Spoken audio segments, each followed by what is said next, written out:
teman-teman sekalian, untuk di sesi kedua kita akan mencoba memberikan nilai dari sebuah impian.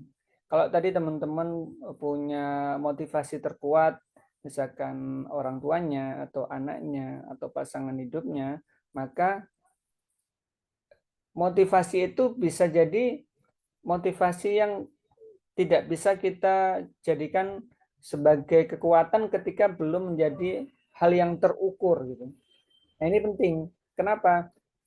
Biasanya gini kalau bahasa manajemennya, sesuatu yang tidak bisa diukur itu susah sekali untuk diatur gitu ya. Kenapa nggak ada ukurannya? Impian kamu seperti apa? Saya ingin impian ini. Kapan? Ya, yes, kapan-kapan gitu. Itu menunjukkan bahwa impian tersebut tidak memiliki sebuah nilai yang benar-benar diusahakan untuk bisa tercapai. Nah, izin saya sampaikan tentang nilai sebuah impian. Mungkin teman bisa melihat di slide ya, bahwa apa sih yang menjadi harapan impian teman-teman. Kalau mungkin ada yang ingin bebas uang dan waktu. Maksudnya apa sih bebas uang dan waktu itu? Bebas uang dan waktu itu artinya dia memiliki keuangan yang sangat cukup. Bahkan mungkin beliaunya sudah tidak harus bekerja lagi dan uang itu terus datang. Dan cukup waktu untuk menikmatinya. Ada orang yang punya uang banyak, tapi nggak cukup waktu untuk menikmatinya.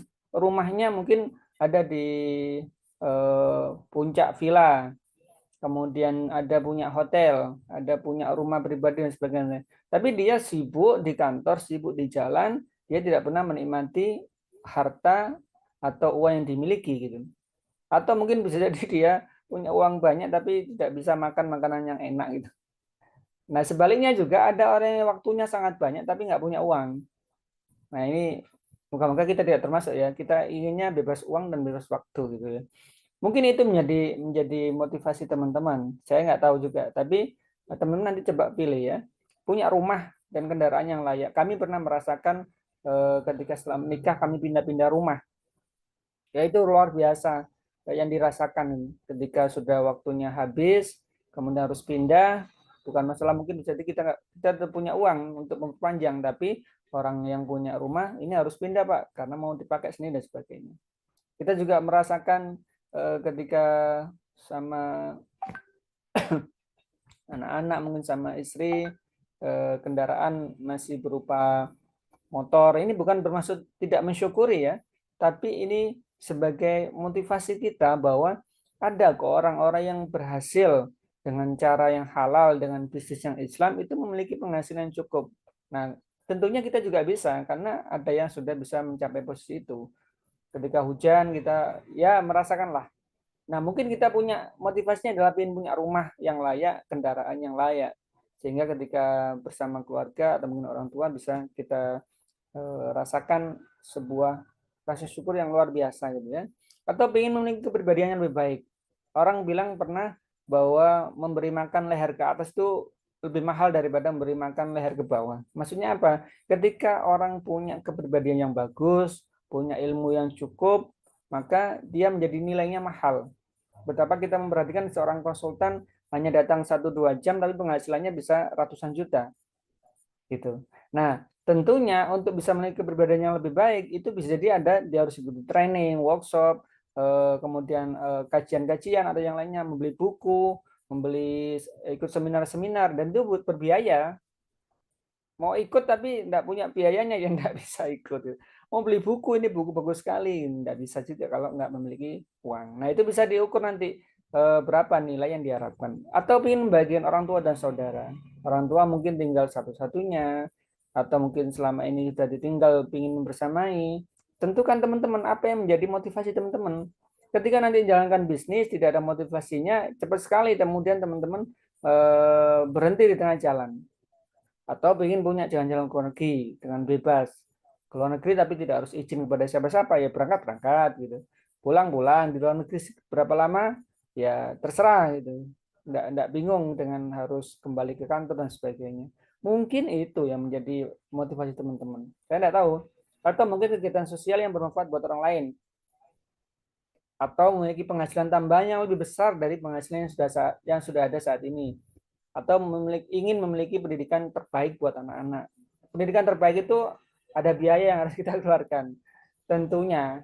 Nah, kecuali kalau mungkin ada dapat beasiswa ya. Tapi rata-rata pendidikan terbaik itu butuh buku yang bagus, butuh tempat yang baik, butuh guru-guru yang profesional, dan itu semua ada nilai yang harus kita bayar. Atau teman-teman sudah merasa lelah untuk kerja di bawah tekanan, diperintah-perintah orang, kemudian disalah-salahkan gitu. Mungkin sudah ingin memiliki punya usaha sendiri, bisa jadi. Atau mungkin teman-teman ingin pensiun dengan tenang tanpa harus nantinya bekerja lagi. Saya mungkin usia udah 55 misalkan. Wah, saya ingin pensiun, itu kan hak pensiun kan tidak harus menunggu usia 60 tahun atau 55 tahun ya. Pensiun itu terserah orangnya, mau pensiun dini ya bisa-bisa aja. Masalahnya ketika pensiun dini, kemudian masih harus bekerja lagi, berarti ya nggak benar-benar pensiun gitu loh. Apakah itu menjadi motivasi teman-teman gitu? Saya ingin pensiun bekerja deh di usia 40 tahun. Nah, tinggal ngeliat aja sekarang usia berapa kan itu. Ketika udah tahu itu, maka teman-teman bisa mengukurnya. Berarti sekian tahun sebelum saya pensiun, apa yang harus saya lakukan sehingga nanti ketika pensiun saya tidak harus bekerja lagi. Gitu. Atau ingin meninggalkan warisan terbaik buat keluarga atau mungkin buat peradaban gitu ya. Artinya tidak hanya untuk berpikir sendiri ya, meninggalkan warisan terbaik itu buat peradaban, misalnya menulis buku karya atau membuat sebuah peninggalan karya tulis yang kemudian digunakan umat manusia. Contoh B.J. Habibie waktu itu kan membuat sebuah hak paten untuk keretakan pesawat. Nah, itu kan berarti bisa menjadi sebuah warisan yang akan dikenang sepanjang peradaban bahwa si A, si B itu memiliki warisan yang luar biasa. Atau bisa jadi teman-teman punya motivasi ingin hidup sehat terbebas dari berbagai macam penyakit. Itu pilihan. Artinya teman-teman bisa jadi nomor 1 sampai 12 itu menjadi motivasi saya, Pak. Saya ingin semuanya. Boleh, boleh. Tapi teman-teman tetap harus kemudian ada yang menjadi prioritas utama. Ada yang sangat urgent dan mendesak yang mana. Sehingga teman-teman memiliki kekuatan sama seperti ketika orang kepalanya dicelup dalam ember yang penuh air, maka tidak ada motivasi lain kecuali dia bisa bernafas. Itu satu motivasi yang kemudian dia akan sangat kuat untuk kemudian gimana caranya bisa bernafas. Atau mungkin ketika kita sedang di lapangan, kemudian dikejar oleh anjing yang sudah sekian hari tidak makan gitu. Nah, dia ngejar kita. Maka motivasi utama kita adalah gimana caranya terbebas dari kejaran anjing itu. Nah, menciptakan motivasi ini penting karena orang mau bergerak karena ada motivasi. Meskipun motivasi ini bisa naik turun ya. Nanti yang tertinggi adalah punya inspirasi, punya kesadaran sendiri. Tapi di awal teman harus ada motivasi yang kemudian menjadikan penguat teman-teman dalam proses perjalanan. Berikutnya adalah ini. Ketika teman-teman sudah memiliki motivasi utama, ini dalam semua beberapa hasil training, riset dan sebagainya, ada istilahnya afirmasi. Afirmasikan impian teman-teman, afirmasikan keinginan teman-teman. Afirmasi seperti apa? Ini contoh ya. Mengafirmasikan secara bahasa yang lugas, yang mudah kita cerna gitu. Anda teman bisa boleh screenshot enggak apa-apa. Misalkan seperti ini. Misalkan dia punya motivasi ingin bebas uang dan waktu. Dia mungkin akan mengafirmasikan setiap hari sebelum tidur, mungkin bangun tidur, Bismillahirrahmanirrahim, Alhamdulillah, telah begitu banyak karunia nikmat yang telah saya terima dari Allah SWT. Tak sanggup jika diri ini menghitung-hitungnya. Saat ini saya bersyukur karena Allah berikan sebuah keinginan untuk bisa bebas uang dan waktu. Kapan saja saya ingin mendapatkan sesuatu, uang saya cukup dan saya selalu ada waktu untuk menikmatinya. Di saat ingin bantu orang lain, maka saya bisa bantu dengan maksimal karena keuangan saya cukup dan saya bisa ada waktu ketemu langsung membersamai di saat dia membutuhkan kehadiran saya. Ketika saya ingin ibadah haji plus atau sedekah maksimal, maka tidak menjadi masalah buat saya karena uang saya selalu cukup dan waktu saya selalu ada kapanpun tanpa harus meminta izin kepada siapapun. Saya menginginkan bebas uang dan waktu bisa terrealisasi saat usia saya mencapai 45 tahun atau yang lebih baik menurut Allah. Saya berterima kasih kepada Allah karena memiliki keinginan yang baik ini dan saya bersyukur atas segala nikmat Allah yang telah diberikan. Untuk itu hamba mohon bimbingan dan petunjuk dari Allah SWT. Alhamdulillahirrahmanirrahim. Ini contoh ya, artinya teman-teman boleh membuat sebuah afirmasi masing-masing terhadap impiannya masing-masing. Tentunya kata-katanya tidak harus plek seperti ini, tapi intinya adalah teman-teman bersyukur, diberikan kenikmatan, diberikan karunia, punya keinginan gitu. Ada orang yang nggak punya keinginan gitu kan. Kita punya keinginan untuk A, untuk B, untuk C tadi. Maka sandarkan keinginan itu adalah dari Allah yang ngasih. Dan diakhiri dengan kita minta bimbingan dan petunjuknya. Yang berikutnya adalah jangan sampai kita mendikte Allah gitu kan. Mungkin kita bisa, oh kalau buat impian kan harus spesifik. Iya, spesifik, tapi kemudian ada kata-kata adalah yang lebih baik menurut Allah itu, atau yang lebih baik menurut Allah. Itu menjadi penting, teman-teman. Biar tidak sama dengan orang-orang yang eh, kafir gitu ya, orang kafir. Saya biasa langsung menuju kafir saja karena dia tertutup terhadap agama Islam gitu ya, terhadap Nabi Muhammad. Eh, Mereka tidak ada kayak gitu. Artinya ya mereka ingin seperti ini ya seperti ini itu. Nah, kita bersandar kepada Allah. Teman-teman sekalian, ketika teman-teman punya impian tadi, coba tanya kepada diri teman-teman, apakah impian Anda harus atau wajib terwujud? Kalau teman-teman berhasil menjawab, iya ini harus, ini wajib. Kalau enggak, nah pertanyaan kedua, seandainya tidak terwujud bagaimana? Misalkan impiannya ingin punya mobil itu. Kalau nggak punya mobil gimana? Ya nggak apa-apa sih Pak, sepeda motor saja. Berarti impiannya belum harus itu, belum wajib itu. Tapi kalau sudah harus Pak, nggak bisa ditawar lagi, harus itu. Nah itu menunjukkan bahwa impiannya menjadi impian yang sangat kuat. Maka teman-teman cari apa sih yang harus ada, harus wajib terwujud dalam kehidupan teman-teman. Pendidikan anak pasti kan itu. Pendidikan orang tua juga pasti. Punya rumah iya pasti. Nah tentukan yang mana gitu, yang menjadi yang sangat kuat gitu. Kemudian kepada siapa impian Anda sandarkan. Ada orang biasanya gini, ya Allah saya ingin punya mobil supaya nanti kalau punya mobil saya mudah untuk bisa mengajak teman-teman ikut kajian misalkan. Itu sandarnya kepada Allah. Supaya saya kalau sholat berjamaah tidak kehujanan, supaya saya bisa membantu orang sakit di sekitar rumah saya kalau ada mobil. Nah, itu sandarannya adalah sandaran kepada Allah, hal yang baik. Kembali kepada yang di Uqdatul Kubra tadi, tujuan kita untuk ibadah, niatnya adalah ketika ingin mendapatkan sebuah impian tadi adalah niatnya karena Allah gitu ya. Kemudian apakah Anda sudah menemukan cara untuk mewujudkannya? Saya ingin Pak seperti ini, tapi gimana? Ya ini wallahu alam saya belum tahu caranya. Nah, kesempatan teman-teman hari ini bisa berkesempatan hadir bersama-sama dalam kelas wirausaha. Insya Allah kami sediakan sebuah informasi yang sangat bagus buat teman-teman sehingga teman-teman bisa mendapatkan peluang-peluangnya. Dan ini kami berikan secara free, cuma-cuma sama muslim ya. Ada orang memberikan peluang itu harus berbayar, ikut training yang cukup mahal dan sebagainya. Tapi kami tadi di awal saya sampaikan, watawasobil haq, watawasobil sabr. Kami niatnya ingin berbagi, sharing informasi, dan kami berharap teman-teman bisa mengambil peluang manfaat dari informasi yang kami berikan. Nah, pertanyaan kelima adalah, siap nggak kita membayar impian kita masing-masing? Saya ikut Pak Adi aja, ya nggak bisa, nggak mungkin saya menggendong impiannya teman-teman. Impian teman-teman ya teman-teman yang wujudkan. Kami dalam komunitas saling menguatkan itu, bukan kemudian impian saya diangkat oleh Pak Adam, bukan. Saya punya impian sendiri. Yang impiannya Pak Adam juga punya impian sendiri, masing-masing punya impian sendiri. Pak Anang pun demikian, Pak Iswayudi pun demikian. Ini Pak Aan Aziza ya, maaf. Itu juga punya impian sendiri-sendiri. Maka jangan gantungkan impiannya kepada orang lain. Yang mewujudkan siapa? Ya kita atas izin Allah. Dan kita minta pertolongan kepada Allah di afirmasi tadi kan, mohon bimbingan dan petunjukmu gitu. Nah, apa langkah pertamanya? Doa. Doa jangan yang terakhir ya, doa. Doa kepada Allah. Bahwa ya Allah saya ingin punya ini dan itu. Sampaikan di sana. Nah, teman-teman penting. Ada sebuah penelitian bahwa orang yang menulis doanya dan membuatkan gambar seperti kayak proposal gitu, itu dari hasil penelitian itu terwujud sangat apa ya dibandingkan dengan mereka yang hanya lisan saja atau apalagi mereka nggak pernah menuliskannya. Jadi doa kepada Allah yang menciptakan semua hal itu.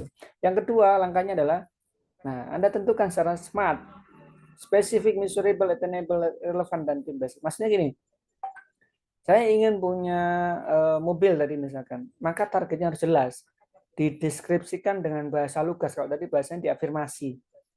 buat afirmasi di sana. Kemudian measurable itu apa? Targetnya bisa diukur kemajuannya dari tindakan yang telah dilakukan. Saya ketika melakukan bekerja 8 jam, saya dapatkan apa? Untuk terwujudnya impian yang sudah saya deskripsikan tadi. Ketika pekerjaan yang dilakukan tidak mewujudkan apa yang sudah dideskripsikan dan diimpikan, maka itu tidak nyambung. Jadi orang pinginnya makan tapi tidak mau ngambil piring, hanya duduk saja, ya nggak bisa. Pekerjaannya harus mendukung, mensupport apa yang jadi impikan atau diharapkan secara spesifik tadi. Yang ketiga adalah attainable. Attainable itu apa? Target dibuat realistis dan bisa dicapai. Ada orang yang sudah bisa menyampainya. Dalam komunitas kami ada orang-orang yang penghasilannya miliaran ya. Kami menyebutkan miliaran karena memang ya luar biasa perolehannya. Artinya ketika kami ketemu sama beliau, Pak, apa yang jenengan atau harapkan gitu dari teman-teman yang sama-sama dalam komunitas ini gitu. Beliau menyampaikan gini, Coach Ishak namanya, ketika kami sharing itu, saya ingin teman-teman semua, teman-teman muslim itu punya penghasilan miliaran juga sama seperti saya gitu. Artinya sudah ada orang yang bisa mencapai itu dan kita tinggal ngikuti saja. Caranya sudah ada, orang yang berhasil sudah ada gitu. Nah, yang berikutnya relevan. Artinya target yang kita buat harus mendukung selaras dengan target yang lainnya. Target utamanya yang besar adalah apa? Target utama yang besar adalah kita ibadah. Yang kedua adalah kita nanti menghadap kepada Allah. Tentunya bagaimana impian kita, komunitas kita itu relate mendukung dengan target besarnya.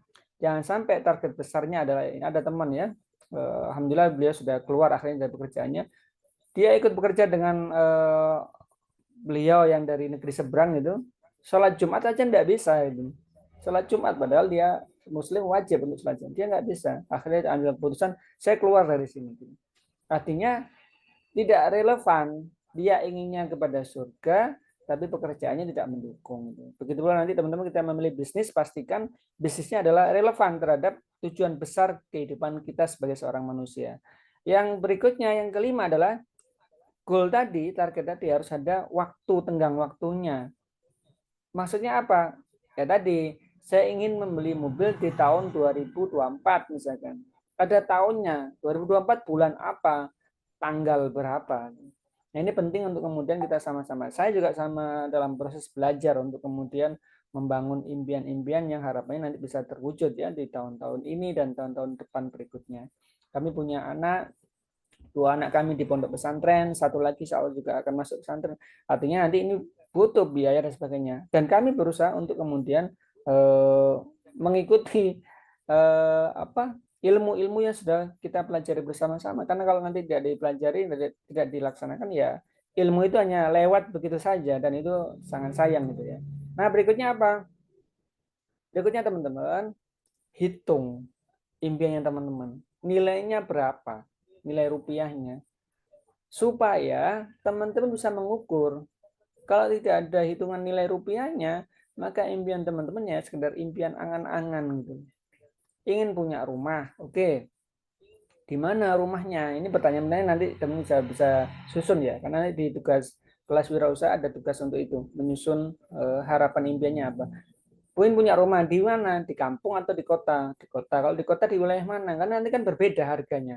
Harga di Citraland sama harga di pinggiran Surabaya, Sidoarjo dekat Juanda sama Sidoarjo di pinggiran mana? Perbatasan dengan Porong berbeda harganya. Maka Anda hitung, impiannya apa? Ingin punya rumah. Nilainya berapa? Luasnya berapa? Harga tanahnya berapa? Bangunannya seperti bangunan apa? Total nilai uangnya berapa? Kemudian ingin ditempati atau dibangun kapan? Nah, ini supaya nanti bisa diukur. Oh, saya punya target waktu selama 2 tahun untuk mencapai impian ini. Nah, kemudian nanti teman-teman bisa mengukur pekerjaan apa yang relate untuk mendukung tercapainya ini. Kenapa tercapainya ini? Karena kalau saya sudah punya rumah, saya bisa tenang dalam ibadah. Anak-anak bisa nggak harus pindah-pindah sekolah. Anak-anak bisa macam-macam niatnya yang kemudian disandarkan kepada Allah. Ketika kita sudah melakukan itu dan disandarkan dengan Allah, maka keyakinan kita sebagai seorang mukmin disitulah harus kita kuatkan. Apa yang susah bagi Allah untuk mewujudkan? Tidak ada yang susah sama sekali, kecuali memang kita belum sefrekuensi dengan maunya Allah. Kemudian misalkan ingin untuk menghajikan orang tua misalkan. Ini ada contoh ya. Ya, Pak Haji Badri dari Indonesia 53 tahun masuk koran Saudi Al-Madinah karena gendong ibunya yang usia 85 tahun sepanjang menunaikan ibadah haji 1436 di tahun itu. Nah,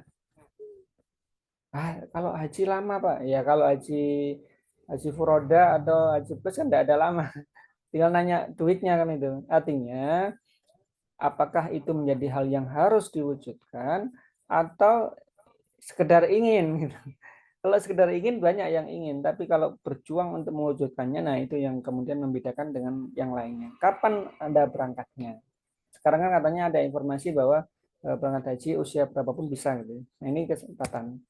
Nah kami punya waktu itu harapan bisa punya prestasi di komunitas kami dan alhamdulillah kami bisa capai itu. Artinya ini adalah bentuk kami berusaha untuk punya harapan-harapan gitu ya. Teman-teman, tugas yang teman-teman perlu untuk buat sebelum besok pagi mungkin perlu untuk disampaikan berapa nilai impian teman-teman. Dari 12 tadi, pilih salah satu, kemudian ukur nilainya. Saya ingin kepribadian saya lebih baik. Ukurannya apa? Tahun ini saya ingin ikuti seminar A, seminar B, seminar C, harganya sekian. Saya ingin di buku A, B, C, sekian. Saya ikut training, workshop, sebutkan di sana nilainya berapa. Kemudian Anda ukur ingin diwujudkan kapan, kemudian Anda lakukan pekerjaan yang bisa mendukung itu. Atau yang lainnya tadi, ada 12 pilihannya, atau mungkin punya pilihan yang lain. Tapi kemudian sandarkan di situ bahwa, ya Allah, ini rencana saya, atau rencana menurut Allah yang lebih baik, kami siap menerima. Gitu ya. Itu teman-teman.